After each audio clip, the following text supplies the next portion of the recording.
Hello guys, mag-unboxing tayo ng USB micro cable. Ayan. Buy one take one na po to guys. Buksan natin. Cable ng USB charger. Ito guys, buy one take one na siya. So nakabili na ako ng isa, buy one take one na. Ang pinili ko ay black and white. Ayan siya guys. Alam mo kung magkano yan? For only 92 pesos, buy one take one na siya talaga. Ito na siya. So ayan, ito yung micro USB cable. So kung meron pa kayong ganitong port na charger pin, ayan. Ito lang ang bibili nyo guys. USB micro cable. Ayan na siya. Ayan, ayan yung pinili ko. Black and white. Ito yung white. Ayan. So ayan. Alam nyo kung ilang meters to guys? 2 meters na to guys. Mahaba siya. Yan. Tingnan nyo naman gano'n siya kahaba. 2 meters. Yan. So 2 meters yan guys. Mahaba na yan. Dalawa na yan. 2 meters ang haba.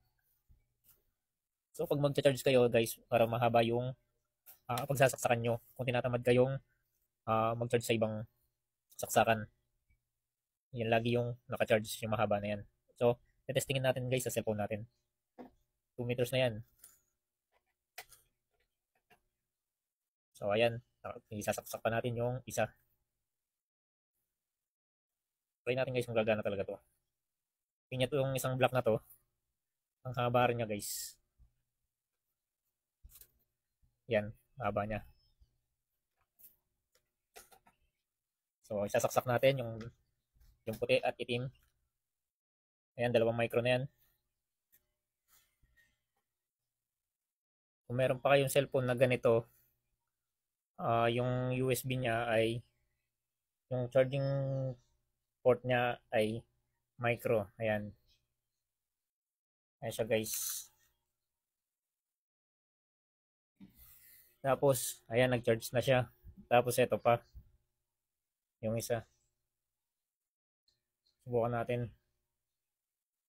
Ayan, nag-charge na yung isa. Ito, nag-charge na rin yung isa. So, may dalawa kasi ako cellphone guys na na micro yung charging pin niya. Ayan. So, nasa yellow basket ko na yan guys. So, check out na. Thank you.